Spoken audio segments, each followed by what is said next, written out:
Bonjour à tous, bienvenue dans cette vidéo de présentation sur l'utilisation de Vim et de Scality.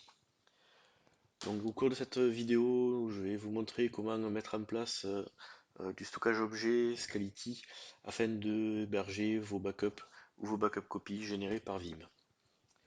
Donc nous allons commencer par créer un utilisateur qui sera dédié pour Vim. Vim user. On va lui affecter un groupe, donc par défaut vous avez deux groupes disponibles, Read Only ou Full Access. On va mettre l'utilisateur dans le groupe Full Access. Une fois que c'est fait, il va falloir générer une paire de clés pour cet utilisateur. Donc pour cela, on clique sur le petit bouton en forme de clé, générer. Voilà. Donc cette paire de clés, Access Key, Secret Key, va être utilisée pour vous connecter ensuite sur la partie stockage objet à proprement parler.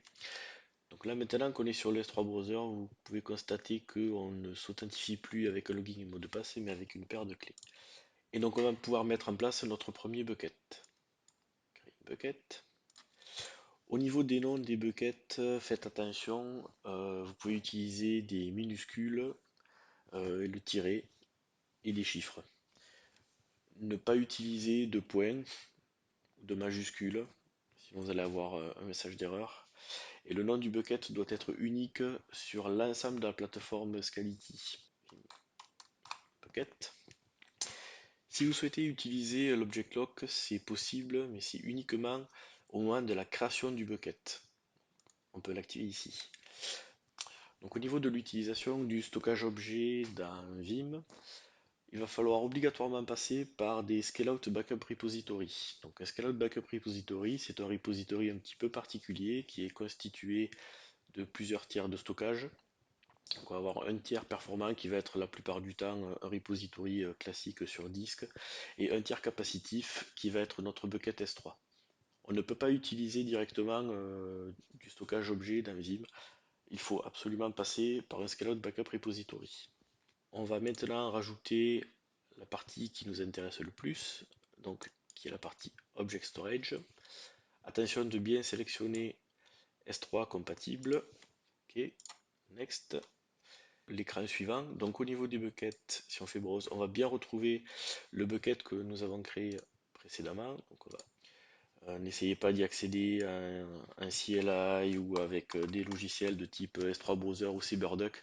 Vous risquerez de corrompre les fichiers de backup. La partie Object Lock, donc on peut l'activer ici. Donc on va pouvoir indiquer à Vim la période pendant laquelle les objets seront verrouillés. Attention, on a deux fonctionnements différents au niveau du stockage objet et au niveau de l'object lock. On a le mode gouvernance et le mode compliance. En mode gouvernance, l'administrateur peut supprimer les objets. En mode compliance, ils sont totalement verrouillés. Donc faites extrêmement attention à la période que vous allez saisir là-dedans. Vim fonctionne obligatoirement en mode compliance. Donc, la plupart du temps, on a plutôt envie de protéger les sauvegardes les plus récentes. Donc ça va être de l'ordre de une voire 2 semaines. Donc là, on va mettre par exemple 7 jours. Play. Donc nos deux éléments du scale-out backup repository sont créés. On va pouvoir maintenant créer le scale-out repository et mettre les deux repositories ensemble. Donc là, on crée un nouveau scale-out backup repository. On va aller sélectionner le premier extent. C'est celui-là.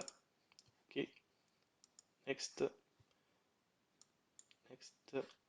On va maintenant étendre notre scale-out backup repository avec un capacity tiers.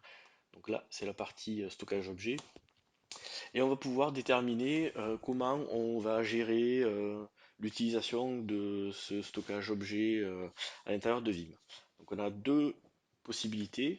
Soit on peut faire du copy, soit on peut faire du déplacement, soit on peut faire les deux. On va juste utiliser la partie copy. On va plutôt créer un job de backup copy.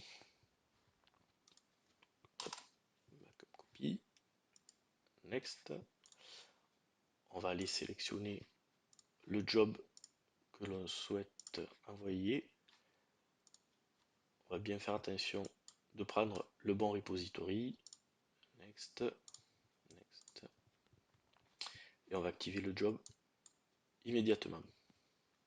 Et là, on peut constater qu'il y a une nouvelle tâche qui est en train de s'exécuter.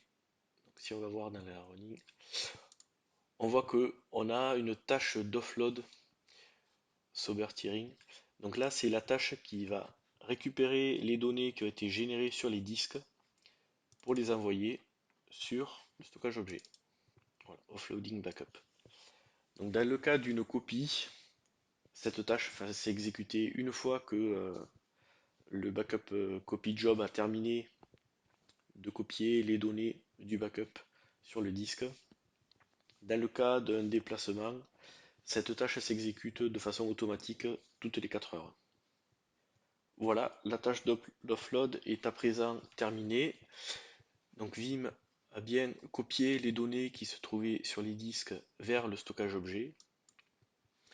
On peut constater que dans la partie backup, on a une nouvelle section qui vient de s'afficher, Object Storage. On va pouvoir aller retrouver l'ensemble des sauvegardes qui ont été copiées sur le stockage objet. Et vous voyez que de la même manière que sur un repository classique sur du disque, on a accès à l'ensemble des restaurations que permet Vim. Voilà, cette démo est à présent terminée. Merci à tous, au revoir.